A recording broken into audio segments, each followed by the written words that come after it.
Hello everyone, welcome to BSP pharmacy. BSP pharmacy में आपका स्वागत है। बीएसपी फार्मेसी एक ऐसा प्लेटफॉर्म है जो आपको डी फार्मा और बी फार्मा दोनों की तैयारी कराता है। तो फटाफट प्ले स्टोर पर जाइए और बीएसपी फार्मेसी ऐप को डाउनलोड कीजिए। तो आज का हम लोगों का टॉपिक रहने वाला है मेडिकल डिवाइस। ये मेडिकल डिवाइस क्या होती है, मेडिकल डिवाइस को कितने टाइप से क्लासिफाइड किया गया है, वीडियो में कंप्लीट बात करेंगे। तो वीडियो को लास्ट तक जरूर देखना। वीडियो में कोई भी इम्प्रूवमेंट करने को होता है, आपका डाउट होता है, आप कमेंट सेक्शन में कमेंट करके बता सकते हैं। जो आपकी मेडिकल डिवाइस वाली पीडीएफ है वो हम अपने व्हाट्सएप ग्रुप पे अपलोड कर देंगे, आप वहां से जाके डाउनलोड कर सकते हैं। व्हाट्सएप ग्रुप की लिंक आपको डिस्क्रिप्शन बॉक्स में मिल जाएगी, तो जल्दी से जाइए और व्हाट्सएप ग्रुप को ज्वाइन कीजिए। तो आज का हम लोगों का टॉपिक रहने वाला है मेडिकल डिवाइस। अब ये मेडिकल डिवाइस क्या होती है, तो मेडिकल डिवाइस आपके इक्विपमेंट होते हैं। इन इक्विपमेंट का हम लोग यूज़ कहाँ करते हैं, जैसे कि कोई भी बीमार हुआ है उसकी बीमारी का पता लगाने के लिए, बीमारी को रोकने के लिए, बीमारी के ट्रीटमेंट के लिए जिन भी इक्विपमेंट का हम लोग यूज़ करते हैं उनको मेडिकल डिवाइस कहते हैं। ठीक है, मेडिकल डिवाइस के अंदर आपकी दवाइयाँ नहीं आती हैं, सिर्फ और सिर्फ इंस्ट्रूमेंट आते हैं। जैसे कि आपका थर्मामीटर है, स्टेथोस्कोप है और आपकी बीपी मशीन है, शुगर मशीन है, ये सारी की सारी आपकी क्या है, मेडिकल डिवाइस है। ठीक है, इसमें क्या बताया गया है, medical device are instrument. Medical device क्या होते हैं, वो इंस्ट्रूमेंट या फिर वो उपकरण होते हैं। ठीक है, क्या है, medical device are instrument, machine, tools और appliance used for diagnosis, treatment, prevention, monitoring और सपोर्टिंग बॉडीज फंक्शन। क्या है, मेडिकल डिवाइस वो उपकरण या फिर वो मशीनें या वो साधन होते हैं जो कि बीमारी का पता लगाने के लिए, बीमारी के इलाज के लिए, बीमारी को रोकने के लिए, बीमारी की निगरानी के लिए या शरीर के किसी फंक्शन को सपोर्ट करने के लिए उपयोग किए जाते हैं। ठीक है, मेडिकल डिवाइस क्या है, मेडिकल डिवाइस आपके वो उपकरण, वो मशीनें या फिर वो साधन होती हैं जिनका उपयोग हम लोग, अगर कोई बीमारी हो गई है उस बीमारी के इलाज के लिए, उस बीमारी का पता लगाने के लिए, बीमारी को रोकने के लिए, बीमारी के निगरानी के लिए, ठीक है, बीमारी को सपोर्ट करने के लिए जिन भी उपयोग किए, जो भी इंस्ट्रूमेंट उपयोग किए जाते हैं उनको क्या कहते हैं, हम लोग मेडिकल डिवाइस कहते हैं। अब नीचे क्या बताया गया है, they do not include medicine but include all non medicinal equipment used in health care. जैसे कि जो आपकी मेडिकल डिवाइस होती है, मेडिकल डिवाइस में आपकी दवाइयाँ शामिल नहीं होती हैं। मेडिकल डिवाइस में सिर्फ और सिर्फ आपके क्या शामिल होते हैं, इंस्ट्रूमेंट शामिल होते हैं, इक्विपमेंट शामिल होते हैं। तो जो आपकी जो दवाइयाँ होती हैं वो मेडिकल डिवाइस में शामिल नहीं होती हैं। लेकिन शरीर पर असर करने वाले जितने भी आपके नॉन मेडिसिनल टूल्स हैं वो क्या होते हैं, मेडिकल डिवाइस में शामिल होते हैं। ठीक है, मेडिकल डिवाइस क्या है सबको समझ में आ गया होगा।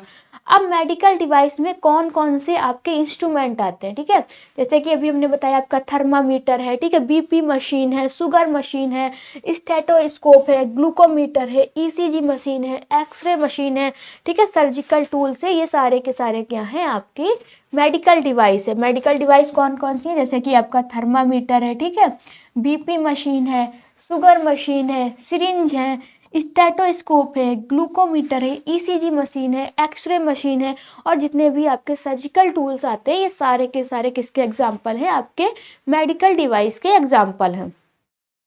मेडिकल डिवाइस क्या है सबको समझ में आ गया होगा। अब उसके बाद हम लोग बात करने वाले हैं मेडिकल डिवाइस को कितने टाइप से क्लासिफाइड किया गया है। ठीक है, फिर नेक्स्ट हमारी हेडिंग क्या रहने वाली है, नेक्स्ट जो हेडिंग है medical device categorisation. Medical device को कितने टाइप से कैटेगरी मतलब कि क्लासिफाइड किया गया है।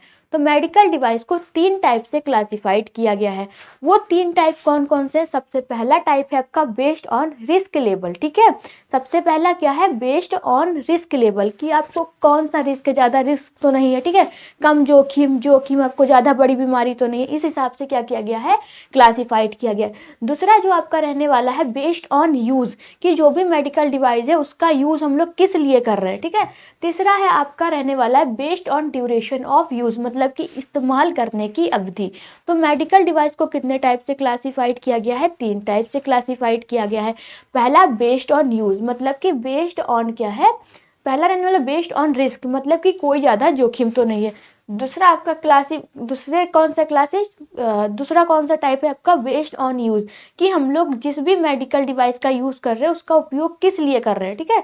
तीसरा आपका क्या है, तीसरा है based on duration of use, ठीक है, कितने टाइम तक यूज कर रहे हैं। तो सबसे पहला जो आपका क्लासिफिकेशन है बेस्ड ऑन रिस्क लेवल, इसके अंदर भी आपके 4 टाइप से क्लासिफाइड किया गया। सबसे पहला है क्लास ए, ठीक है, कौन सा है, क्लास ए, क्लास बी, फिर है आपका क्लास सी, उसके बाद है क्लास डी।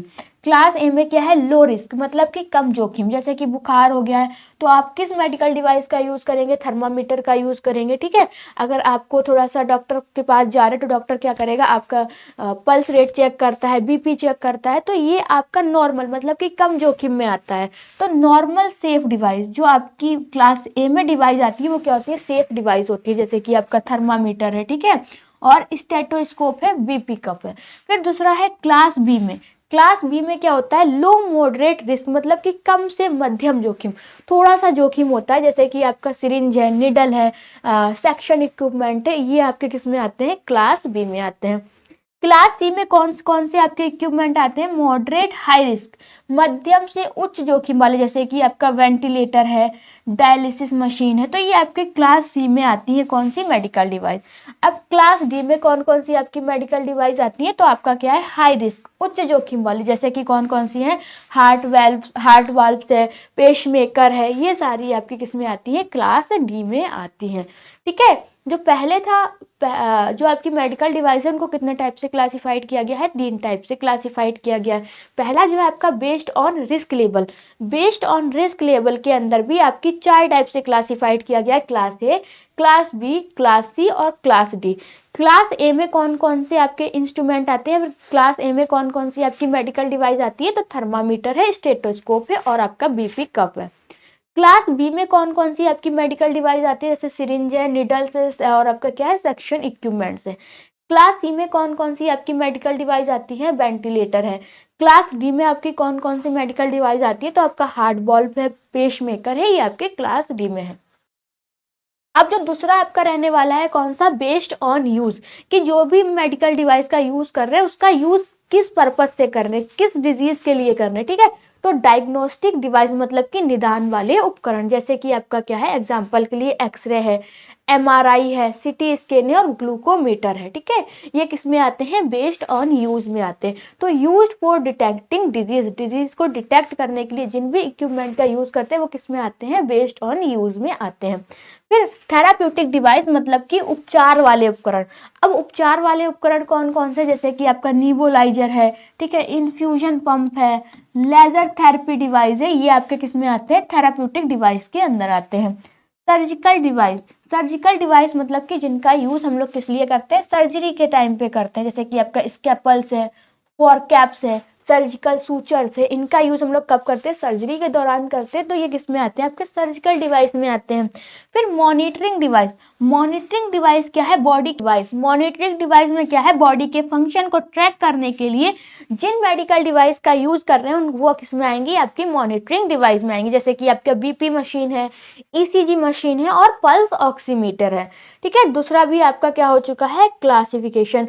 अब जो तीसरा रहने वाला है based on duration, based on duration का मतलब है इस्तेमाल करने की अवधि, जैसे कि कोई भी मेडिकल डिवाइस का यूज कर रहे हैं उसको कितने टाइम तक यूज कर रहे हैं। पहला क्या है, ट्रांसिट, मतलब कि कम समय के लिए, मिनिमम आपको कितने 60 मिनट तक यूज करना, जैसे कि आपका एग्जांपल के लिए क्या है, सिरिंज है, डिस्पोजेबल सिरिंज है, ठीक है, और आपका शॉर्ट टर्म है जैसे कि 10 से 30 डेज है, एग्जांपल आईवी कैनुला है, कैथेटर है, ये क्या है आपके लॉन्ग टर्म है, ठीक है।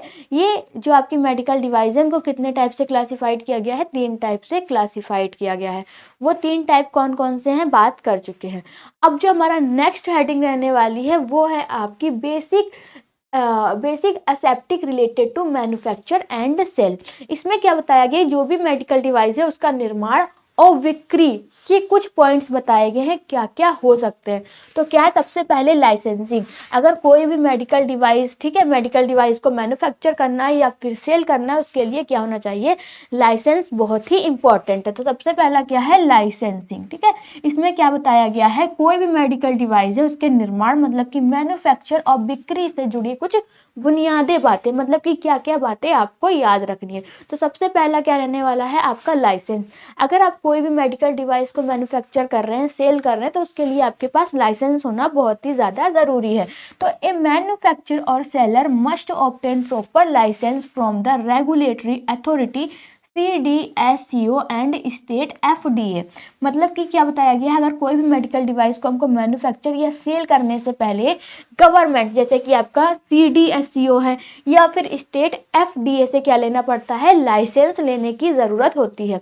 अब जो लाइसेंस होते हैं वो कितने टाइप के होते हैं, लाइसेंस आपके मेन 4 टाइप के। सबसे पहला मैन्युफैक्चरिंग लाइसेंस, कौन सा है, सबसे पहला है आपका मैन्युफैक्चरिंग लाइसेंस, दूसरा रहने वाला है इंपोर्ट लाइसेंस, तीसरा है आपका होलसेल लाइसेंस और फिर है आपका रिटेल लाइसेंस। मतलब कि बिना लाइसेंस के कोई भी हम मेडिकल डिवाइस को मैन्युफैक्चर या फिर सेल नहीं कर सकते हैं, ठीक है। तो पहले में क्या बताया गया, अगर कोई भी मेडिकल डिवाइस है हम उसको मैन्युफैक्चर या फिर सेल करना चाहते हैं तो उसके लिए लाइसेंस ही क्या होता है, बहुत ही ज़्यादा ज़रूरी होता है। लाइसेंस हमको किसके द्वारा लेना होता है, लाइसेंस आपका गवर्नमेंट जैसे कि SDSCO के द्वारा या फिर आपके FDO से क्या लेना पड़ता है, लाइसेंस लेना होता है।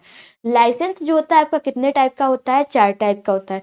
वो 4 टाइप कौन कौन से, पहला है मैन्युफैक्चरिंग लाइसेंस, दूसरा है इंपोर्ट लाइसेंस, होलसेल लाइसेंस और आपका है रिटेल लाइसेंस। अगर आप कोई भी मेडिकल डिवाइस को मैन्युफैक्चर कर रहे हैं या फिर सेल कर रहे हैं तो उसके लिए आपके पास लाइसेंस होना चाहिए। बिना लाइसेंस के आप मैन्युफैक्चर या फिर सेल नहीं कर सकते हैं। पहली बात हो गई। अब दूसरी जो इंपॉर्टेंट बात रहने वाली है, क्वालिटी स्टैंडर्ड्स। क्वालिटी स्टैंडर्ड्स में क्या बताया गया, मेडिकल डिवाइस को इंडियन स्टैंडर्ड जैसे कि ISO स्टैंडर्ड के अनुसार क्या करना पड़ता है, बनाना पड़ता है। कोई भी अगर हम मेडिकल डिवाइस बना रहे हैं तो उसको इंडियन स्टैंडर्ड जैसे कि ISO स्टैंडर्ड के अनुसार ही क्या होगा, बनाना पड़ेगा। तो क्वालिटी स्टैंडर्ड की बात करेंगे, medical device must follow national and international quality standard जैसे कि आपका BIS एंड ISO हो गया। जैसे कि कोई भी मेडिकल डिवाइस बना रहे तो उस मेडिकल डिवाइस को हम इंडियन स्टैंडर्ड के अनुसार ही बनाएंगे, जैसे कि ISO स्टैंडर्ड के अनुसार क्या करना पड़ता है, बनाना पड़ता है। दीज इंश्योर, जैसे कि कोई भी हमने मेडिकल डिवाइस बनाई है तो जो भी मटेरियल लिया है वो क्या होना चाहिए, सेफ होना चाहिए। अगर कोई भी हम मेडिकल डिवाइस बना रहे हैं तो उस मेडिकल डिवाइस को बनाने के लिए जिन भी मटेरियल का यूज़ कर रहे हैं वो मटेरियल कैसा होना चाहिए, सेफ होना चाहिए। दूसरा है प्रॉपर फंक्शनिंग, मतलब कि कोई भी ऐसी मेडिकल डिवाइस है जिसका कि हम यूज़ कर रहे हैं तो वो क्या होनी चाहिए, प्रॉपर टेस्ट होनी चाहिए, ठीक है। Non defective device reach the market, defective device market में नहीं जा सकता है, ठीक है। ये हो गया आपके क्या, क्वालिटी स्टैंडर्ड की बात की। क्वालिटी स्टैंडर्ड के बाद और कौन कौन सी आपकी बातें हैं जो कि याद रखना है, गुड मैन्युफैक्चरिंग प्रैक्टिस मतलब कि GMP, क्वालिटी मैनेजमेंट सिस्टम, जिसको कि हम लोग QMS कहते हैं। तो the manufacturing unit must maintain A proper quality system. This include जैसे कि क्लीन इन्वायरमेंट, साफ सुथरा इन्वायरमेंट, ठीक है। अगर हम कहीं भी कोई भी मेडिकल डिवाइस बना रहे हैं तो मेडिकल डिवाइस जहाँ पे बना रहे हैं वहाँ पर कैसा इन्वायरमेंट होना चाहिए, साफ सुथरा इन्वायरमेंट होना चाहिए। वहाँ पर कैसा स्टाफ होना चाहिए, आपका ट्रेंड स्टाफ होना चाहिए, ठीक है। स्टेलाइजेशन प्रोसीजर होनी चाहिए, रेगुलर इंस्पेक्शन होना चाहिए। पर्पज क्या है, ठीक है, to maintain safety and effectiveness of the device. अगर हम कोई भी मेडिकल डिवाइस बना रहे हैं तो वो मेडिकल डिवाइस प्रॉपर क्या होनी चाहिए, सेफ और इफेक्टिव होनी चाहिए। इस टाइप से क्या करते हैं, GMP एंड QMS को फॉलो किया जाता है।